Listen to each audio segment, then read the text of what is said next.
Oi pessoal, meu nome é Suzana, sou consagrada na comunidade Shalom e vim contar para vocês hoje a história da Chiara Corbello Petrillo, né? De início eu já digo para vocês que eu não sei pronunciar o sobrenome dela direito, então se eu estiver errada me dê um desconto aí, tá bom?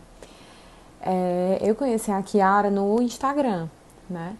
E depois curiosa com a vida dela, eu encontrei um livro que se chama Nascemos e Jamais Morreremos, que é uma frase da Chiara. Quem escreveu esse livro foram os melhores amigos da Chiara, foi a melhor amiga dela e o esposo. Então esse livro, eu já me apaixonei por ele, assim, na introdução do livro, né? Então vou contar para vocês aqui brevemente, né, tentar fazer um resumo da história dessa serva de Deus, né, tão especial e tão cara para mim, e acredito que quem tiver mais curiosidade de conhecê-la também vai ser super interessante. Então vamos lá. A Chiara, ela é uma jovem que nasceu em Roma em 1984 e ela foi criada numa família católica. E quando ela se tornou adolescente, ela começou a frequentar um grupo da Renovação Carismática. Quando ela tinha 18 anos, ela foi para um retiro desse grupo, uma viagem, como se fosse uma peregrinação, em Assis, né? Roma, bem pertinho de Assis, e juntou-se o grupo e foram para lá. É um namoro de dois jovens normal, né? Eles tinham um grande amigo que era o Padre Vito, que era um padre franciscano que morava em Assis. E ele se tornou o diretor espiritual do Henrico e da Chiara. Então, assim, nas brigas deles, né, briga normal de casal e tudo, o Padre Vito sempre estava presente, levava eles a refletirem, a rezar, e se tornou também um grande amigo, né? E aí eles depois de 6 anos de namoro, né, eles resolveram se casar. E quando eles voltaram da lua de mel, eles foram procurar uma casa para eles morarem. E eles encontraram uma casa, alugaram. A dona daquela casa, a locadora, se chamava Daniela. Futuramente, essa Daniela seria a médica da Chiara, né? Então, quando ela foi alugar a casa para eles, ela falou assim: vocês são um jovem casal, vou dar meu cartão para vocês. Quando você engravidar, você pode me procurar, eu sou ginecologista obstetra. E eles guardaram o cartão da Daniela, né? E aí, logo quando eles voltaram da lua de mel, descobriram que a Chiara estava grávida. Então foi uma grande alegria, né, e tudo. E aí, ela procurou a doutora Daniela, como eu falei pra vocês, né, e descobriram no ultrassom que o bebê da Chiara era anencéfalo, não tinha o cérebro. Então, vários outros médicos, né, o médico que fazia ultrassom e vários outros profissionais começaram a falar: olha, você é muito nova, por que você não faz um aborto? Você vai levar essa gravidez até o fim, vai ser muito ruim pra você, pro seu corpo e tarará. E em momento algum a Chiara acatou, né, aqueles conselhos, vamos dizer assim, né, aqueles maus conselhos, e ela sempre foi pela vida do bebê. E a bebezinha dela era uma menina, Maria Letícia, nasceu de parto normal, teve 40 minutos de vida e foi batizado no hospital pelo Padre Vito. Lembra aquele que eu falei que era o diretor espiritual deles? O Padre Vito, ele acompanhou a Chiara em toda a vida dela, né? Então ele estava lá, quando ela começou a ter as contrações, entrar em trabalho de parto, o Henrico já ligou: Padre Vito, a nossa filhinha vai nascer. Então ele vinha, dava tempo, né? E aí batizou a neném. E aí, eu tô contando assim bem rápido, mas depois quem tiver curiosidade, né, vai dar uma lida no livro. Tem outros livros também sobre a vida da Chiara, né? Quando a nenenzinha dela morreu, os relatos, né, desses dois amigos, grandes amigos deles, só um parênteses, esses amigos da Chiara e do Henrico, Simone e Cristiana. Simone era o homem, porque pra gente Simone é o nome de mulher, né? Mas pros italianos é o nome de masculino. Então, Simone e Cristiana, eles foram padrinhos do casamento da Chiara e do Henrico, né? Estiveram presentes no hospital no parto dos 3 filhos dela, estiveram presentes nos últimos momentos de vida. Então, eles realmente eram 2 grandes amigos da Chiara e do Henrico, né? E eles contam que o velório foi algo belíssimo. A Chiara tocou violino, o Henrico tocou violão. Então não parecia nem que eles tinham perdido o filho. Eles estavam tão pacificados com o céu do filho deles, né? E com a promessa de Deus na vida deles se cumprindo, que eles estavam realmente em paz. Logo depois disso, a Chiara novamente engravidou. E ela teve um menino, o nome era Davi Giovanni. Na gravidez, ele foi constatado que ele tinha uma grave malformação visceral na pelve e não tinha os membros inferiores. Então, novamente, vieram aquelas pessoas, né, falar: por que você vai levar essa gravidez até o fim? Pra que tanto sofrimento? Você já sofreu com a primeira filha, por que fazer isso? E tudo, né? Deus vai lhe perdoar, aquelas coisas. E ela disse: de jeito nenhum. Vida é vida, independente do quanto durar, né? Meu filho vai ter a vida dele, a vida que Deus quiser para ele. Então ela foi para o hospital, né, com as contrações, aquela mesma coisa, liga pro Padre Vitor. Aí tem uma história super engraçada que conta no livro que quando ela entrou em trabalho de parto, né, do Davi Giovanni, segundo filho, o Padre Vitor, eles ligaram pro Padre Vitor e nesse dia estava tendo alguma coisa na cidade, então estava muito engarrafado no caminho de Assis para Roma.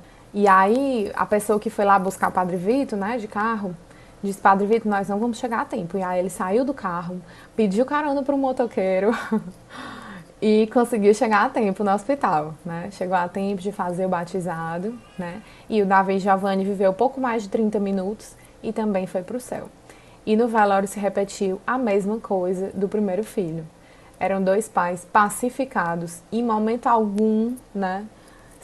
A Cristiana, que era amiga dela, dizia, né? Em momento algum você via a Chiara reclamando: meu Deus, eu sou tão tua amiga, por que tu tá fazendo eu passar por isso? Meu Deus, tantas mulheres abortam de propósito, por que você não me dá um filho bom? Em momento algum ela questionou a vontade de Deus na vida dela. E isso que me encanta nela, na Chiara. Era uma jovem de 25, 26 anos, né? Ela casou com 24. Então era uma jovem que estava vivendo tudo aquilo santamente, né? A santidade nas pequenas coisas, né? E aí, um dos escritos dela, ela fala assim: no casamento, o Senhor quis dar-nos filhos especiais, Maria Grácia Letícia, que é a primeira, e Davi Giovanni, mas nos permitiu para acompanhá-los até o nascimento. Nos permitiu abraçá-los, batizá-los, entregá-los nas mãos do Pai, com uma serenidade e uma alegria surpreendente de quem tem a certeza do céu. Então, o que eu falei para vocês, né? Surpreende a gente a santidade daquela jovem. No cotidiano mesmo, na vida dela, né? Então, assim, depois disso, muitas pessoas, até da família, começaram a pressioná-los para que eles fizessem exames para ver se essas malformações eram alguma patologia, alguma coisa. E eles fizeram, né? Cederam às pressões dos amigos, das duas famílias, e fizeram. E foi constatado que não havia ligação entre aquelas patologias. Tanto é que o terceiro filho deles, o Francesco, nasceu perfeito, né? Então, realmente, era a vontade do pai. Né? Era o caminho do céu ali da Chiara. E passado um período depois que o Davi Giovanni foi para o céu, a Chiara descobriu novamente que estava grávida. E dessa vez, né, foram acompanhando os ultrassons, o bebê era finalmente perfeito. Mas aí veio, né, uma nova cruz na vida da Chiara. Ela descobriu uma pequena lesão na língua e foi no médico e o médico passou uma cirurgia. Ela teve que passar por um procedimento cirúrgico porque realmente foi constatado que era algo maligno, né? Então ela enfrentou uma operação para remover uma pequena massa da língua dela, né? E viram que realmente ela precisava de uma intervenção maior. Só que grávida não dava para fazer, né? Então, assim, a pressão dos médicos era que ela ou antecipasse o parto, né, fazendo uma cesárea, e o bebê dela seria um prematuro de 6 meses, não sei, né, podendo vir a óbito, e para que ela preservasse a vida dela finalmente, né. Então, assim, nesse momento, ela conta que o Henrico, o esposo dela, só chorava. Ele estava vendo o grande amor da vida dele ali, né, que se entregou totalmente pelos dois primeiros filhos, novamente se entregando pelo terceiro filho, mas nesse momento ela estava correndo risco de vida. E ele silenciava e acolhia com ela a vontade de Deus. O Simone, ele fala, né, que muitas vezes o Henrico, a vontade dele, nos desabafos dele, a vontade dele era realmente de clamar: Senhor, salve a minha esposa. Mas ele dizia em seguida: mas que seja feita a tua vontade. Né? Então você vê aí realmente um casal santo. E aí a Chiara dizia assim: para a maioria dos médicos, o Francesco era apenas um feto de 6 meses. E quem deveria ser salvo era eu. Mas não tinha intenção de arriscar a vida de Francesco por causa de estatísticas, por nada, né?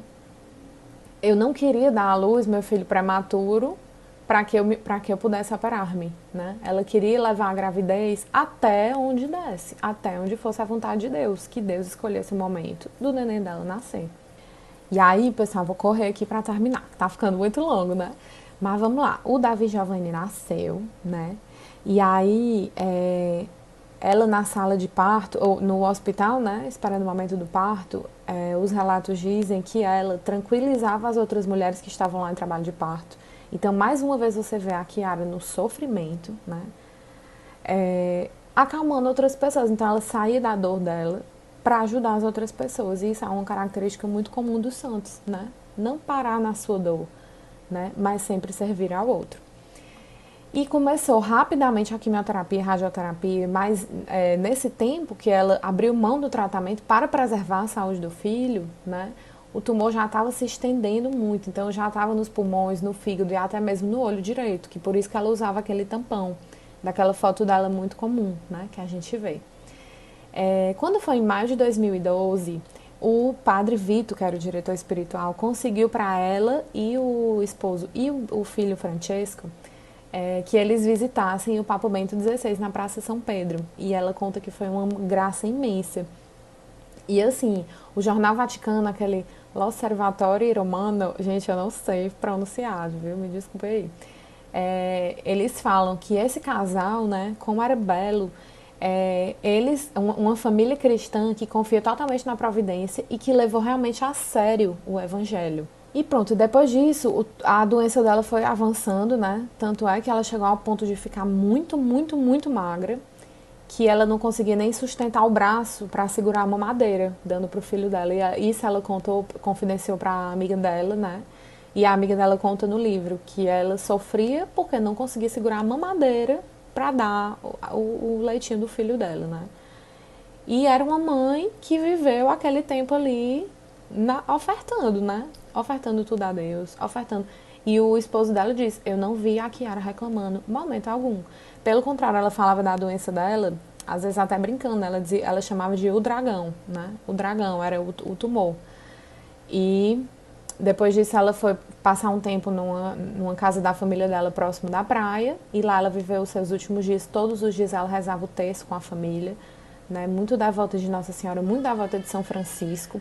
Por isso o nome de Francesco, né? Para o terceiro filho.